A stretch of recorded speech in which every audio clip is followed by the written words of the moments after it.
Good evening students. आज हम discuss करने वाले हैं हमारी क्लास में homogeneous coordinate system. Homogeneous coordinate system जो होता है वो बहुत ही एक इम्पॉर्टेंट टॉपिक है हमारे आरजीपीवी एग्ज़ाम के पर्सपेक्टिव से, क्योंकि ये क्वेश्चन जो है वो काफ़ी टाइम्स रिपीट होता है हमारे थ्योरी एग्ज़ाम में। तो हम आज इसको पढ़ने वाले हैं डिटेल में कि हमारे होमोजीनियस कोऑर्डिनेट सिस्टम्स जो होते हैं वो क्या होते हैं। बेसिकली होमोजीनियस कोऑर्डिनेट सिस्टम का मतलब ये है कि यहाँ पर हम क्या कर रहे हैं कि हमारी एक इमेज को, ठीक है, या हमारे किसी ऑब्जेक्ट को जब हम एक जगह से दूसरी जगह पे मूव करते हैं, जिसको हम ट्रांसलेशन बोलते हैं। तो ट्रांसलेशन कैसे होता है? ट्रांसलेशन होता है या तो हम ऐड करेंगे या तो सब्सट्रैक्ट करेंगे डिस्टेंस को, और उससे हमारी पिक्चर क्या हो जाती है, शिफ्ट हो जाती है एक जगह से दूसरी जगह पे।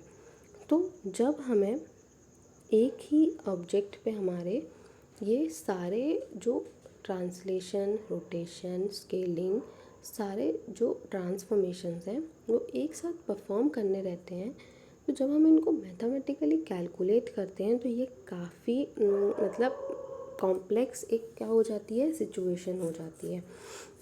क्योंकि इन सबके फॉर्मूले जो हैं वो क्या हैं, वो सबके फॉर्मूले डिफरेंट हैं। जैसे मैं अगर ट्रांसलेशन की बात करूँ तो ट्रांसलेशन का जो फॉर्मूला होता है वो होता है हमारा P' is equals to P+T। हमारा रोटेशन का जो होता है फॉर्मूला वो होता है हमारा P' is equals to P.R। और हमारा स्केलिंग का जो फॉर्मूला होता है वो होता है हमारा P' is equals to P.S। तो यहाँ पे दो जो हैं, दो टर्मिनोलॉजीज़ हैं, वो तो किस में आ रही हैं, वो तो मल्टीप्लिकेशन में आ रही हैं, बट जो हमारी फर्स्ट वाली टर्मिनोलॉजी है वो किस में आ रही है, वो हमारी एडिशन में आ रही है। तो हमें इनको क्या करना है, अब फिर हमें अलग अलग टाइप के कैलकुलेशंस क्या करने पड़ते हैं, परफॉर्म करने पड़ते हैं। तो हम क्या करेंगे, इन तीनों को कंबाइंड करके एक सिंगल ट्रांसफॉर्मेशन बना देंगे जिसको हम बोलते हैं होमोजीनियस कोऑर्डिनेट सिस्टम। होमोजीनियस अभी हम क्या कर रहे हैं, जो हम नॉर्मली इनको रिप्रेजेंट करते हैं तो हम 2x2 की एक मैट्रिक्स बनाते हैं और उसमें इनको रिप्रेजेंट करते हैं। अगर जब हम होमोजीनियस कोऑर्डिनेट सिस्टम की बात करेंगे तो होमोजीनियस कोऑर्डिनेट सिस्टम में अब हम एक 3x3 की मैट्रिक्स बनाएंगे और इसमें एक नया वेरिएबल जो है वो ऐड हो जाता है जिसको हम बोलते हैं W, और W की वैल्यू होती है यहाँ पर 1। एक नया वेरिएबल ऐड हो गया हमारा जिसकी वैल्यू क्या हो जाएगी, जिसकी वैल्यू हो जाएगी W और उसकी वैल्यू हो जाएगी 1। तो अभी हमारी जो 2x2 की मैट्रिक्स बन रही थी सब जगह पे, अब वो चेंज होके क्या बन जाएंगी, अब वो बन जाएंगी डायरेक्ट 3x3 की मैट्रिक्स।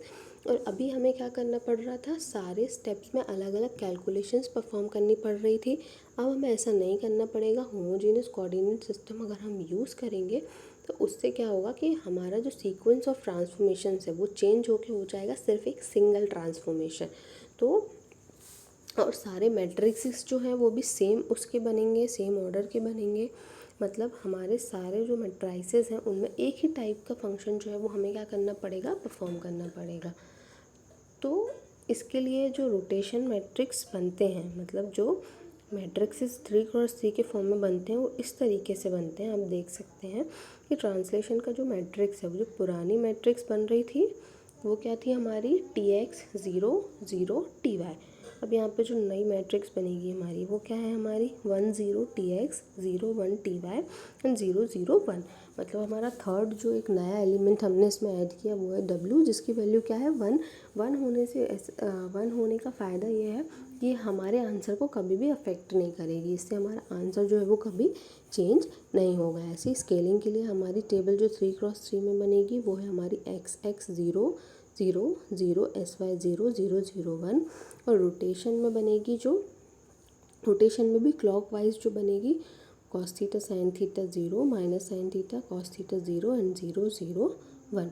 बाकी रोटेशन में एंटी क्लॉक, रिफ्लेक्शन में x के अगेंस्ट, y के अगेंस्ट और ओरिजिन के अगेंस्ट, और बाकी जितने भी शेयरिंग का है x direction, both y direction और बोथ x y डायरेक्शन, इन सब के लिए अलग अलग टाइप की क्या होंगी, मैट्राइसेस बना सकते हैं हम 3x3 की।